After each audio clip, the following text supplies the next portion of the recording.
po natin to, i-marinate natin yung fish natin na po. So, kakat lang natin siya ng magalaking piraso. So,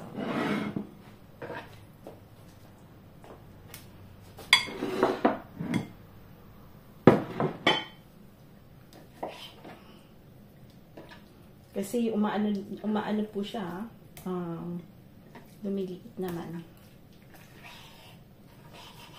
So, up. Medyo ano pa siya, frozen na konti. Kasi, yung isda po, hindi ko siya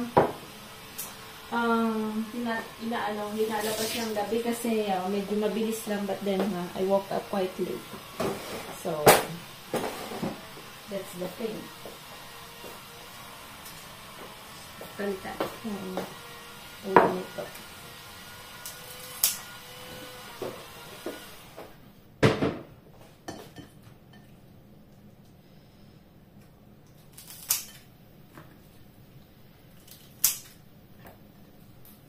Yung shrimp po dito, usually pag binili mo, ganito na siya.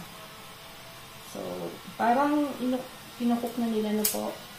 So, normally, you can eat that with mayonnaise already. So,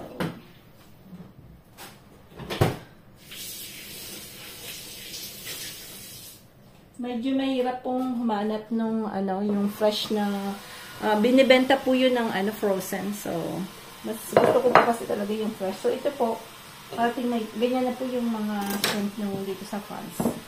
So, yan po. Lalagay lang po tayo ng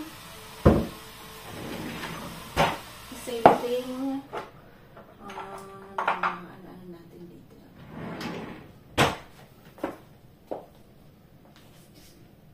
Yan, lalagay po natin ang aromat. So, we can put some parsley. Yung parsley naman, nakadry na yan po.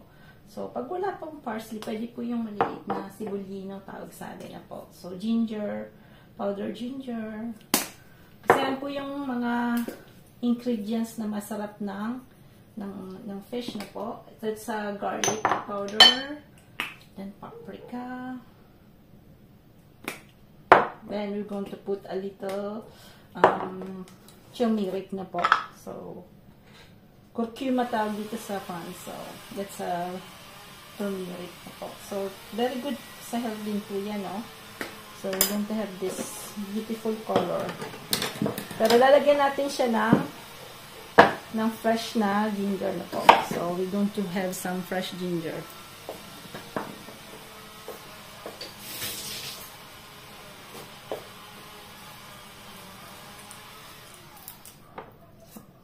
Minsan yung ginger, medyo ano.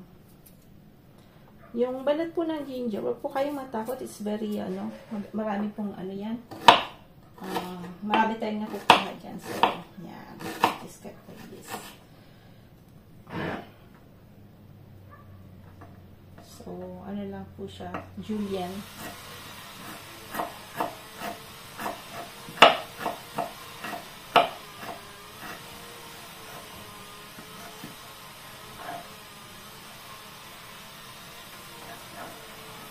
Sarap po kasi yung ginger sa fish, no?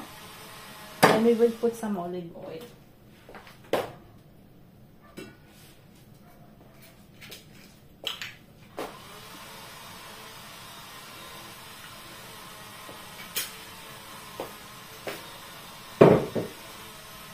And we will put some asina, that's salt.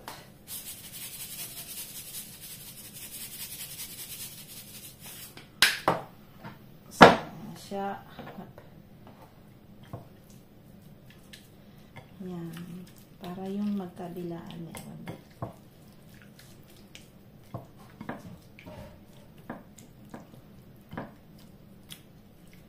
So, we just put this, set aside lang natin siya. Tapos mamaya natin siya lulutuin na po. So, we will do some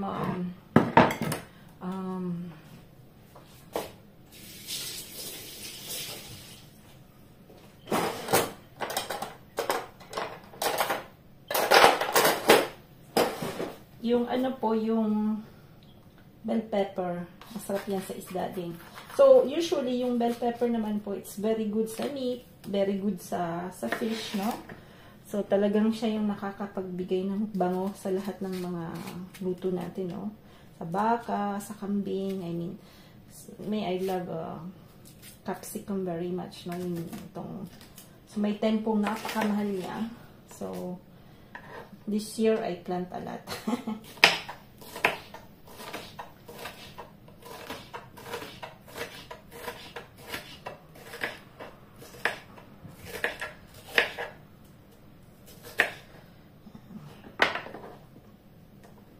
Pwede natin diyang anuhin yan. Sarala ko na lang dyan ba. Then after we put this, lagyan natin ng konting anghang. Pinakat ko to ng scissor kasi anghang siya na po. So mamarinate lang natin yan.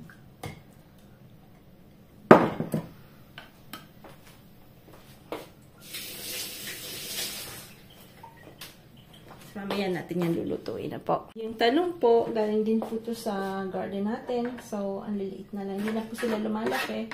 So, kinuha ko na rin po, no? So, tatanggalan natin po ng balat. Piprituhin ko lang po to. So, wala pong nasasayang. I mean, yung sa garden talagang, kung may garden po kayo, lalo na kung nasa Pinas, no? If you are tawag nito, industrious lang na magtanim, masipag magtanim na po. So, you can do that, no? Kasi, ang dami po natin pwedeng all year pa yun. So, as here in France, we don't have this privilege na all year yung pag-gardening na po kasi malapit na mag-winter. So, that's the real life here. Wala na tayong garden. So, yan, malamig na po kasi sa labas. Ano din po tayo ng sibuyas. So, yan, ipiprito natin yung talong. Then, after, ito po, ginaganyan ko po yung kuha niyan. Tinatanim ko po ito. Kasi yung dahon, napapakinabangan natin. So, you can plant this. Yung ito po. I will plant that. At, napapakinabangan natin pagka nagpa-fried rice tayo. Yan. Sa salad, pwede din pong ilagay yung shallot, no, na leaves. So hindi ko po yan. Ganyan pa yung pagtanggal po ng sibuyas. So, i-ano na natin to.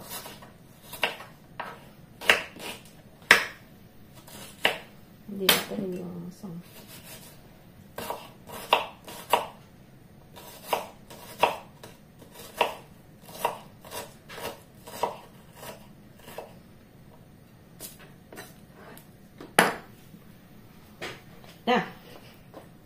Doon po. Piniprito na natin. Kawaling to kasi hindi po siya appropriate. Hindi siya ng olive oil.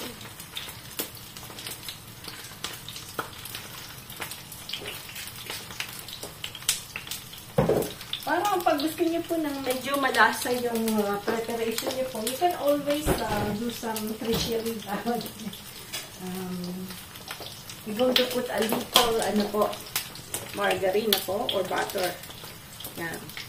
Kasi yung butter, siya, bigay ng lasa at crispier na po. So, yun. Yung French people, you use a lot of butter. Pero may nabibili pong margarine na 100% vegetal, no? So, para sa cholesterol, something. Kasi isipin din natin po pag tumatanda na we don't eat a lot of minsan we can eat yung yung mga ganyan-ganyan. But pagka medyo I mean like us na, like me and Frank, I'm already 47 and Frank is 50 something na po. So, we always think our health na po. So, although, huwag naman lagi kasi life is short. Yun nga sinasabi natin.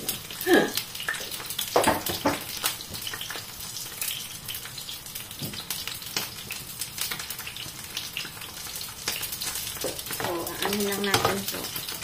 Hindi pa mainit.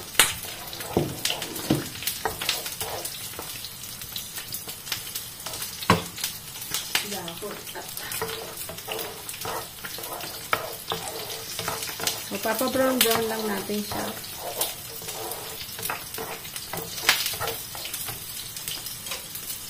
Yung kabila doon, pumuputok-putok na yun.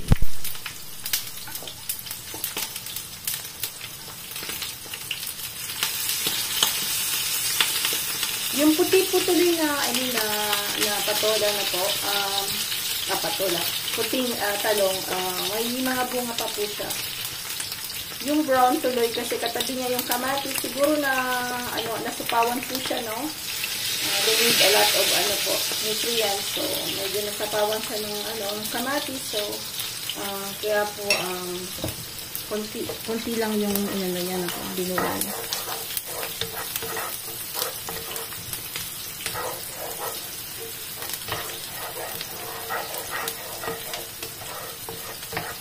Yan. Pwede po din natin lagyan ng turmeric ulit, no? So, para maging with this colorful mas maganda pong ilalagay siya ng medyo yung ganyan nasa oil pa siya po. Kasi talagang yung perfume niya ay lalabas na po. So, ayan. Gaganda po yung kulay niya, and at the same time, it's a natural color na po. So, yan po yung mga ginagamit ng mga,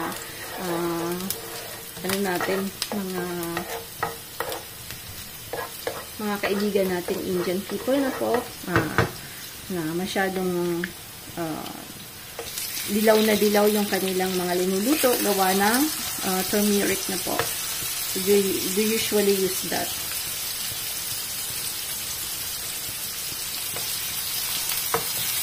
Yan, bango.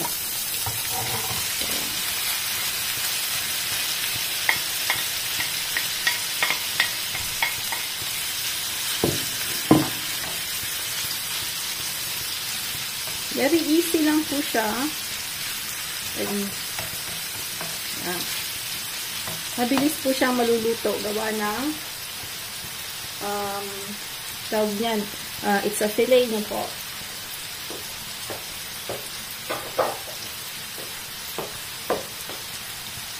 Yung natin, fish natin. So, yung fish po, only na, ko lang po, nalata ko po sa fish. So, wag niyo pong masyadong balik-balikin na po. So, you just have to turn it, pagka medyo luto na siya, isahang balikan lang po. So, you just have to flip that only one time. Kasi pag hindi po, marurunot siya, no? So, yung fish po ay that will be intact na po. So, isang flip lang yan mamaya. Then, so, we're going to use some ground pepper. Me, I mix black and white pepper na po.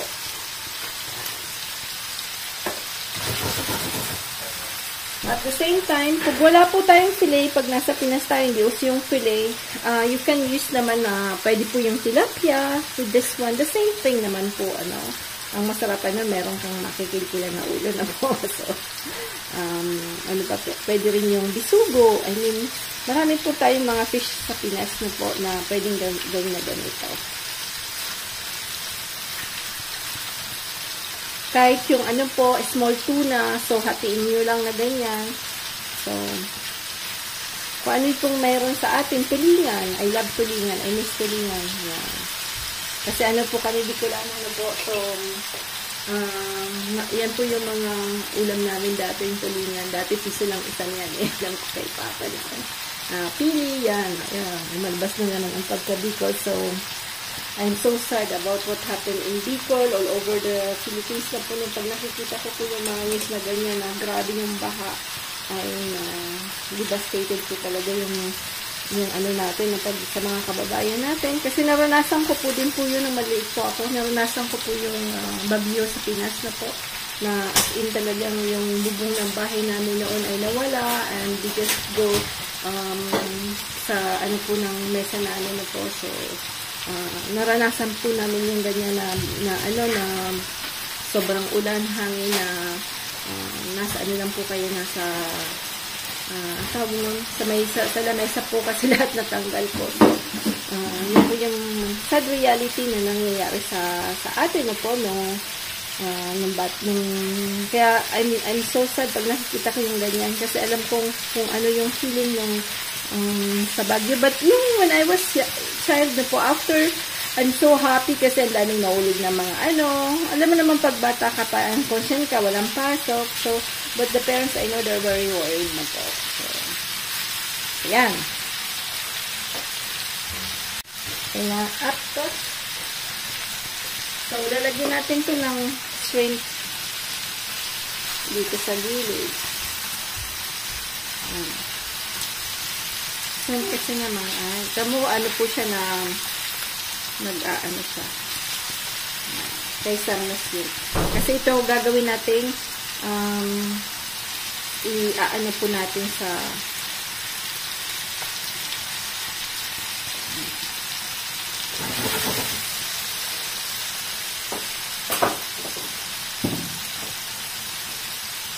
yan nga po ang ating ng maliliit na kamatis. Yan. Para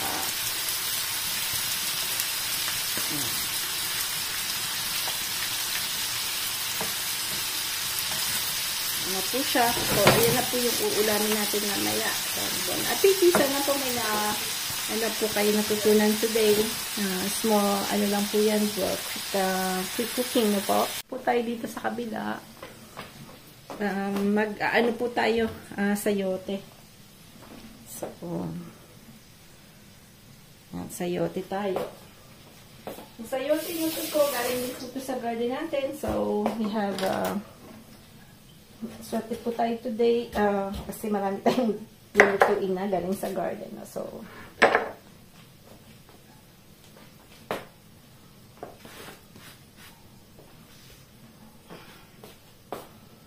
yan, sorry po. Ang laki niya po pag tinignan nyo, medyo malaki po siya. So, ang maganda lang po ng sayote is that you can stack them. So, pagka nasa Pinas po kami and we do some island hopping. Pag nagmamalengke, kasi normally I'm the one who do palengke. Although lahat naman po kami nag-contribute ng kung mga bibilin. We usually buy sayote kasi pagka we're going to stay maybe 5 days sa island. So, I see to eat na may sayote. Kasi yung sayote hindi nabubulok. Sayote, repolyo, yan po yung mga magandang ibaon sa outing na po kasi hindi po siya nabubulok. Papaya, gano'n. Medyo matagal po yung nila. Pwede mo po silang ma-imbak na po. So, lalo na sa Pinas po, it's very humid, very hot. So, yan po yung mga vegetables na pwede natin dalhin sa outing na po. Tapos, igigisa mo lang yan. So, this one's the same thing. We're going to do Filipino ginisa. So, it's sauteed, it's a sauteed tawag nito. Ang tawag po dito is sayote rin. Shushu in Euro yun yan. But,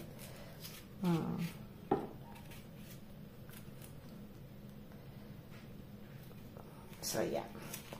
Medyo may tagas-tagas ng konti. Yung buto po niyan masarap. So, wag niyo po itapon, no?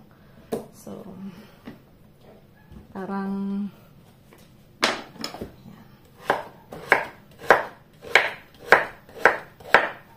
lalaki na lang natin yan. Wala natin natanggalan ng ubak. Nakit ng pating. Nakalimutan natin natanggalan ng ubak. So, I'm sorry. Kasi minsan dumadali ang aking pagkabiko. Balat po yung ubak niya. So,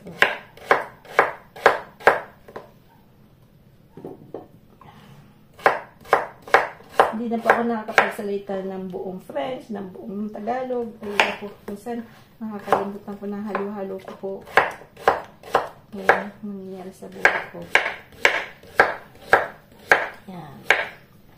So, ang gagawin natin, lalagay din natin yung patola na po. So, we'll see yung patola natin. Medyo matagal ko na ito kinuha. Parang baka mabulok na ba. So, we'll see. Kasi patola, ganun din na po. So, dapat mabilisan din yan. Masarap po yung patola. Bango niya po. Bango. So, ayan. Tapos pala ako.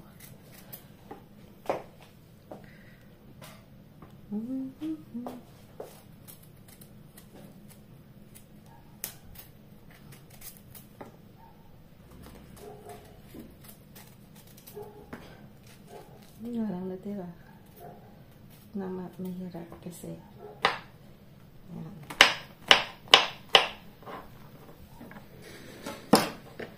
Dito wala pong patola. Walang nagbibentang patola. Siguro sa mga exotic na kahit sa Chinese store, wala pa akong masyadong nakikita patola. So, gisa lang natin yan. So, you just need put some 3 shrimps ang palasa, no? So, that's it. So, yeah. So, medyo may ano-ano na.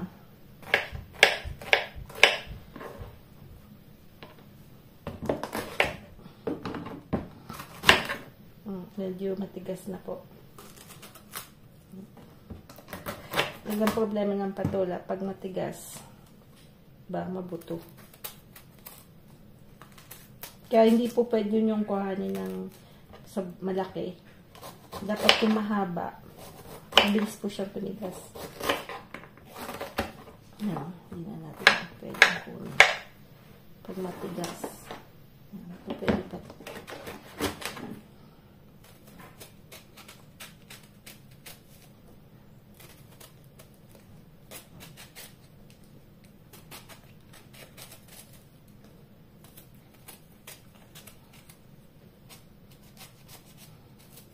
Parang matigas na rin.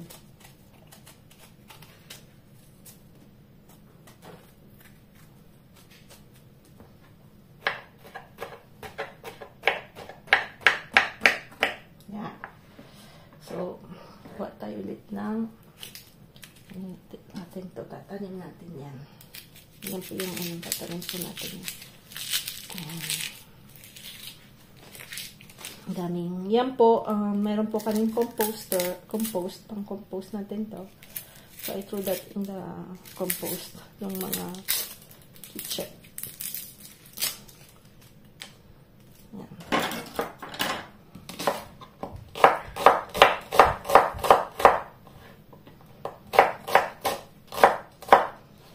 Kailangan natin ng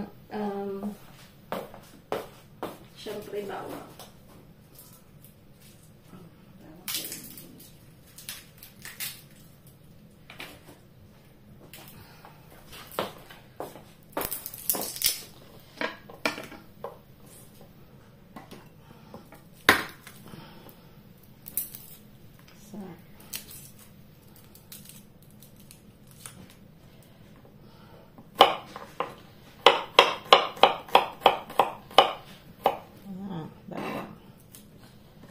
At kamatis. Pagka nag-ano po tayo, always put kamatis.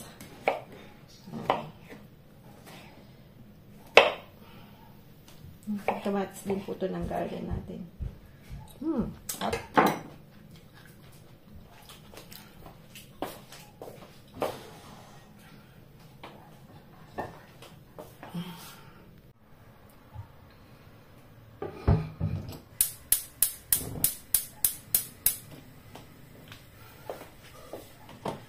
We need olive oil again.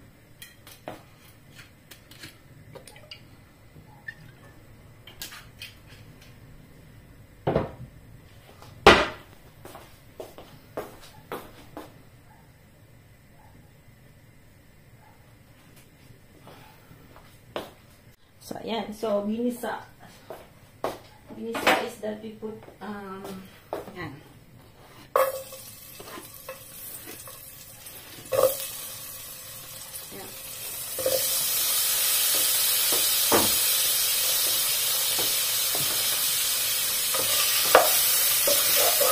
para may gulay. I always like to have some gulay na po.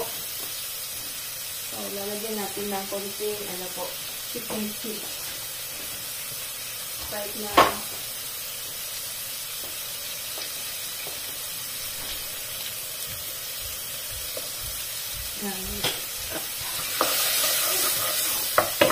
Wow.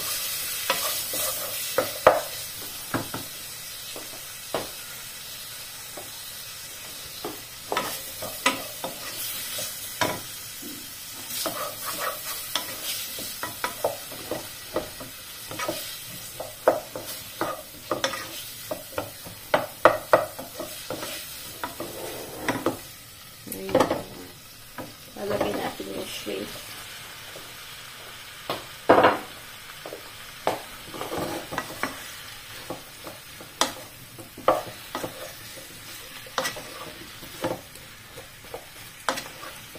Ayan, para may gulay tayo. Lalagyan natin yun ng konting water. With water.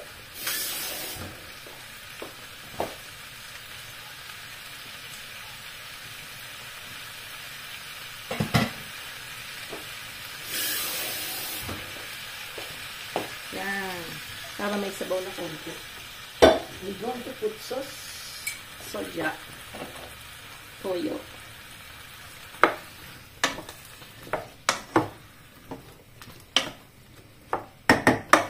At tatakan lang natin yan. Then, pwede na rin natin itong ilagay. Yan.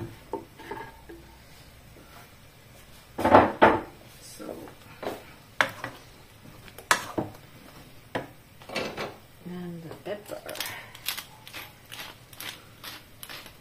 Mamaya titingnan natin. Lalagyan din natin ng celery mamaya para mabango. So, yan. Yan ko po ng bell pepper. Ang dami nating bell pepper. Bago niya po as in.